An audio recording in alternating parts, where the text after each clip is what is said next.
샬롬, 사랑하는 성도님들 반갑습니다. 오늘 아침에 하나님의 말씀으로 그리스도를 더욱 바라보는, 그리스도를 더욱 깊이 알아가는 귀한 시간이 되길 바랍니다. 욥기 말씀을 이제 시작하는데요. 욥기 1장 1절부터 15절 말씀을 읽겠습니다. 우스 땅에 욥이라 불리는 사람이 있었는데 그 사람은 온전하고 정직하여 하나님을 경외하며 악에서 떠난 자더라. 그에게 아들 7과 딸 3이 태어나니라. 그의 소유물은 양이 7,000마리요 낙타가 3,000마리요 소가 500결이요 암나귀가 500마리이며 종도 많이 있었으니 이 사람은 동방 사람 중에 가장 훌륭한 자라. 그의 아들들이 자기 생일에 각각 자기의 집에서 잔치를 베풀고 그의 누이 3명도 청하여 함께 먹고 마시더라. 그들이 차례대로 잔치를 끝내면 욥이 그들을 불러다가 성결하게 하되 아침에 일어나서 그들의 명수대로 번제를 드렸으니 이는 욥이 말하기를 혹시 내 아들들이 죄를 범하여 마음으로 하나님을 욕되게 하였을까 함이라. 욥의 행위가 항상 이러하였더라. 하루는 하나님의 아들들이 와서 여호와 앞에 섰고 사탄도 그들 가운데 온지라. 여호와께서 사탄에게 이르시되 내가 어디서 왔느냐. 사탄이 여호와께 대답하여 이르되 땅을 두루 돌아 여기저기 다녀왔나이다. 여호와께서 사탄에게 이르시되 내가 내 종 욥을 주의하여 보았느냐. 그와 같이 온전하고 정직하여 하나님을 경외하며 악에서 떠난 자는 세상에 없느니라. 사탄이 여호와께 대답하여 이르되 욥이 어찌 까닭없이 하나님을 경외하리까. 주께서 그와 그의 집과 그의 모든 소유물을 울타리로 두르심 때문이 아니니까. 주께서 그의 손으로 하는 바를 복되게 하사 그의 소유물이 땅에 넘치게 하셨음이니이다. 이제 주의 손을 펴서 그의 모든 소유물을 치소서. 그리하시면 틀림없이 주를 향하여 욕하지 않겠나이까. 여호와께서 사탄에게 이르시되 내가 그의 소유물을 다 내 손에 맡기노라. 다만 그의 몸에는 내 손을 대지 말지니라. 사탄이 곧 여호와 앞에서 물러가니라. 하루는 욥의 자녀들이 그 맏아들의 집에서 음식을 먹으며 포도주를 마실 때에 사환이 욥에게 와서 아뢰되 소는 밭을 갈고 나귀는 그 곁에서 풀을 먹는데 스바 사람이 갑자기 이르러 그것들을 빼앗고 칼로 종들을 죽였나이다. 나만 홀로 피하였으므로 주인께 아뢰러 왔나이다. 아멘. 욥은 어떻게 기술이 되어 있습니까? 온전하고 정직하여 하나님을 경외하며 악에서 떠난 자다, 이렇게 기록되고 있습니다. 자녀들도 아들 7과 딸 3이 있었고 많은 종들과 소유를 거느린 자였습니다. 이러한 배경을 설명하는 이유는 사단은 율법을 통해 구약의 가장 높은 자도 무너뜨린다라는 것을 보여주고 있습니다. 율법 앞에 의롭게 설 자는 아무도 없다라는 것을 가르치고 있는 것이죠. 구약의 욥기를 우리는 신약의 성도로서 읽고 보고 있습니다. 욥기를 보면서 욥과 같은 고난이 신약의 성도들에게도 역시 올 것이라고 믿는 것은 잘못된 믿음입니다. 욥은 당하지 않아도 되는 고난을 당한 것입니다. 그럼에도 불구하고 하나님은 이 욥기를 통해서 욥이 정죄함으로부터 온 그 고난에서 벗어나서 하나님의 축복으로 회복될 수 있는 그 길을 보여주고 있죠. 이것은 여전히 오늘날의 성도들에게도 유효합니다. 주님을 보는 것입니다. 중보자이신 예수 그리스도를 의지하는 그것이 바로 참된 길임을 우리들에게 알려주고 있는 것이죠. 구약적인 관점에서 외견상 온전하고 정직하며 악에서 떠난 욥이었지만 성경은 우리로 하여금 욥의 깊은 내면을 들여다보게 합니다. 욥의 깊은 내면에 무엇이 있었냐면 그것은 정죄함이었습니다. 5절이 그것을 말해줍니다. 욥은 번제를 드렸는데 아침 일찍부터 일어나 자기의 번제만 드린 것이 아닙니다. 자녀들의 번제까지도 철저히 드렸던 자입니다. 왜 그랬습니까? 5절에 나오듯이 욥은 이런 생각을 했던 것이죠. 혹시 내 아들들이 죄를 범하여 마음으로 하나님을 욕되게 하였을까 하는 그런 두려운 마음 때문에 그랬습니다. 욥의 행위가 항상 이러했던 것입니다.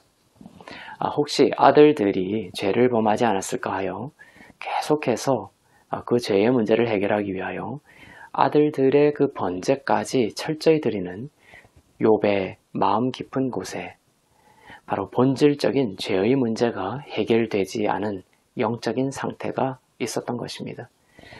예수께서 오셔서 단번에 제물로 드려지심으로 믿는 자들의 모든 정죄함을 풀어주시고 해방시켜 주셨죠. 로마서 8장 1절입니다. 그러므로 이제 그리스도 예수 안에 있는 자에게는 결코 정죄함이 없나니. 욥은 바로 이 로마서 8장 1절 말씀과 달랐던 것입니다.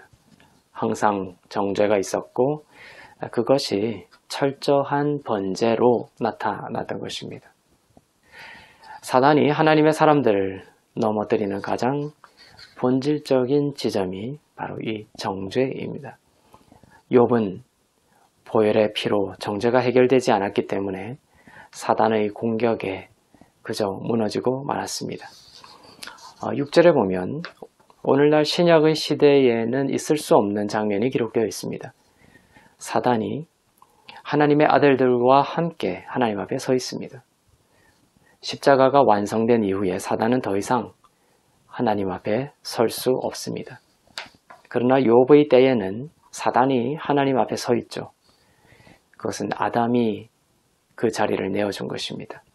사단은 세상의 권세를 빼앗아 욥을 공격하고 있는데 그 통로는 바로 욥의 이 정죄를 건드리는 것이었습니다. 사단은 하나님의 허락을 받아 욥의 자녀들과 욥의 소유물들을 쳐버립니다.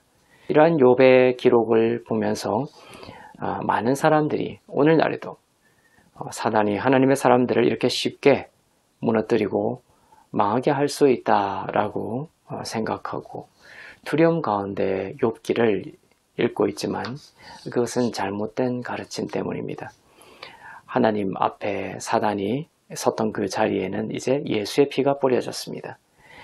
욥기에는 사단이 하나님과 거래를 하고 있지만 이제 십자가로 인해 사단은 하나님의 존전에 설 수 없는 존재가 되었습니다. 사단은 십자가의 능력으로 법적인 패배를 하였습니다. 원수가 공격해 올 때 여러분은 사단이 하나님의 허락을 받아서 그렇게 한다 이렇게 생각하지 마십시오. 사단은 그러한 권세를 상실했습니다. 사단은 패배했고 지금 마지막 발악을 하고 있는 것입니다. 사단은 날마다 지고 있습니다. 성도 여러분은 욥기를 보면서 나도 욥과 같은 고난을 겪을 수 있겠구나 이렇게 생각하도록 만드는 것이 바로 사단입니다. 그렇게 생각하는 것은 예수께서 십자가로 제거하신 정죄를 다시 품고 있기 때문이죠. 그러나 욥기를 보면서 이제 그리스도의 피가 뿌려졌고 예수 그리스도 안에 있는 나에게는 결코 정죄함이 없다. 나는 그리스도 안에서 하나님의 의가 되었다라는 그 진리를 선포하면 참소를 가지고 성도들을 공격하는 그 원수의 공격들이 물러가고 노임을 받게 될 것입니다. 이제 욥과 달리 예수 그리스도께서 한 제사로 드려지셨고 그 어린 양의 제사는 다시 드려질 필요가 없습니다. 믿음으로 그리스도를 바라보면 됩니다. 그리스도 안에 내가 있고 정죄가 없고 하나님의 의가 내 것이 되었음을 오늘 믿고 고백할 수 있기를 바랍니다. 욥의 전체 이야기는 욥이 자기 자신에게서 시선을 떼서 돌려서 누구를 봅니까? 중보자이신 예수 그리스도와 그가 하신 일을 바라보는 구조입니다. 욥처럼 오늘날에도 하나님을 경외하고 열심히 하나님을 섬기지만 진정 그 깊은 곳에는 정죄의 늪이 그의 영혼을 잠식하고 있는 사람들이 많이 있습니다. 그것은 예수 잘 믿는 것이 아닙니다. 예수께서 하신 일을 믿지 않는 것입니다. 욥과 같은 형태의 고난을 우리에게서 제거하신 주님을 찬양합니다. 이제 사단이 섰던 그 자리에 여러분이 의로운 자로 서 있습니다. 그 거룩하고 진리 위에 선 상상력을 이 욥기를 다 읽을 때까지 멈추지 않기를 바랍니다. 하나님 앞에 사랑받는 자로 또 은혜 받은 자로 서 있고 사단은 패배했음을 믿음의 눈으로 보고 고백하며 그 원수의 공격에서 건짐을 받고 하나님이 준비하신 여호와 이레의 축복을 경험하는 은혜의 복음의 자녀들 다 되시기를 주님의 이름으로 축원합니다. 기도하겠습니다. 예수 그리스도의 영원한 제사로 결코 정죄함 없는 자가 되게 하신 은혜에 감사합니다. 우리는 그리스도 안에 있습니다. 더 이상 사단이 정죄하지 못합니다. 욥과 같은 고난은 이제 종결되었습니다. 아버지 집의 충만함을 바라봅니다. 하나님의 사랑받는 자녀로 굳건히 서게 하여 주시고 십자가의 영광을 높이 드는 주의 자녀 되도록 인도하여 주옵소서. 감사드리며 우리 주 예수 그리스도의 이름으로 기도합나이다. 아멘.